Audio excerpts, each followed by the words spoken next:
I was, I think, 14 when I first heard the Paul Butterfield Blues Band, and Mike Bloomfield was playing guitar, and it just, you know, I couldn't resist. It knocked me out.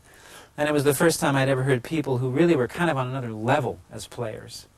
I mean, you know, the Stones and the Beatles and bands like that, they had their thing, but they were not, you know, virtuoso musicians. They were bands that really knew how to, you know, play together and write great songs and, you know, et cetera, et cetera. But the Butterfield Blues Band, I mean, these guys were, you know, they could really play their instruments, I felt, on another level, and it just knocked me out. So I went way off into that because of the energy of the music and the caliber of the musicianship.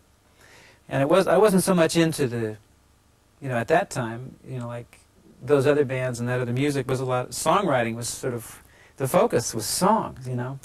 With this music, it was about playing, you know, and improvising, and that's what I was drawn to.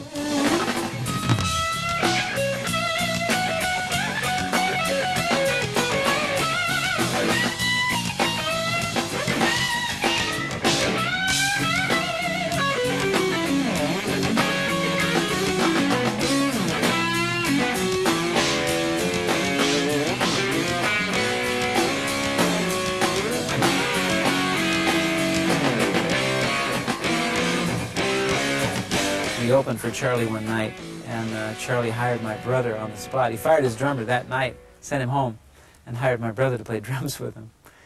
And Patrick, my brother, he worked with him for a couple of months, and then eventually said to Charlie, look, you know, I want to keep playing with my brother. We got plans, we got things we want to do. And so Charlie said, well, have him join the band. So I got hired to Charlie Musselwhite so that my brother wouldn't quit. That was my first professional job.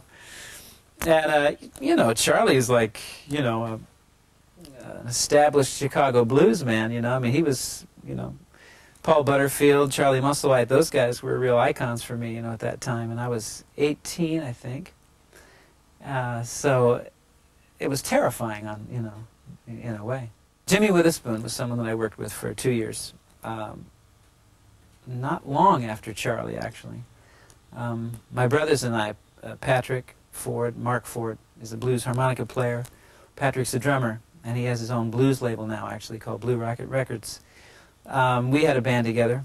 We of course played together as kids, but we had a band together for about a year called the Charles Ford Band that recorded. It was named after our father. And from there, I went into Jimmy Witherspoon. And that was, you know, very special because he's my favorite blues singer, you know. I'm a political man, and I practice what I preach. I'm a political man, and I practice what I preach.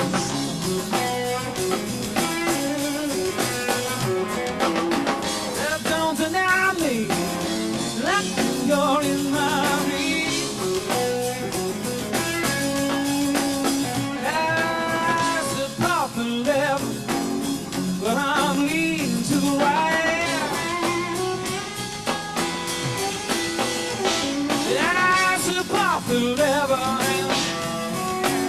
but I'm leaning to the right. They'll never find me, not there's a fight.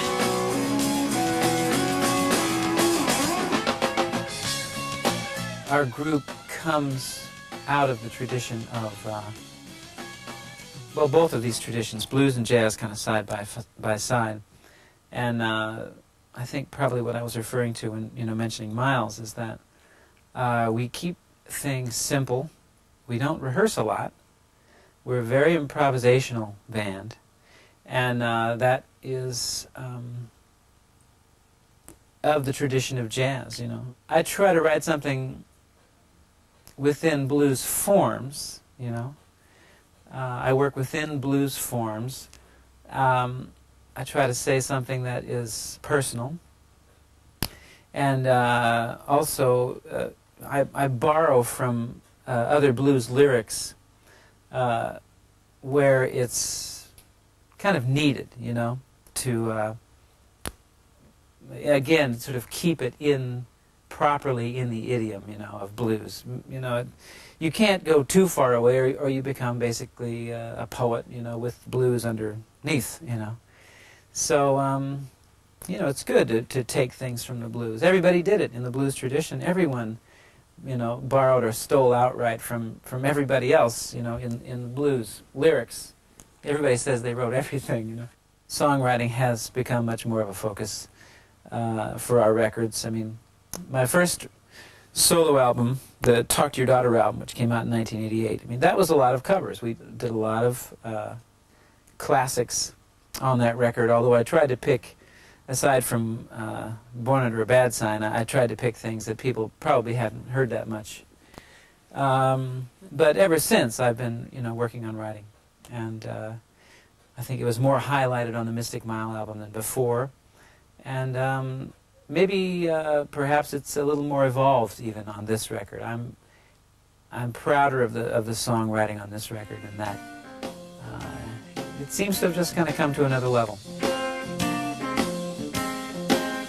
Yeah, you were spoiled since you were a child. Yeah, your mother and father let you run wild. Yeah, I leave here, and you find what it means to be alone. Yeah, you cry for me, and babe, on the day that I come back home. Yeah, you down, you treated me like your special friend. Now you treat me like your little boy, and it's got to end. You say you're blessed by the stars up above. You can take care of yourself now. You don't need my love. Hey, I leave here. You find what it means to be alone. Yeah, you cry for me, and pray one day that I come back home.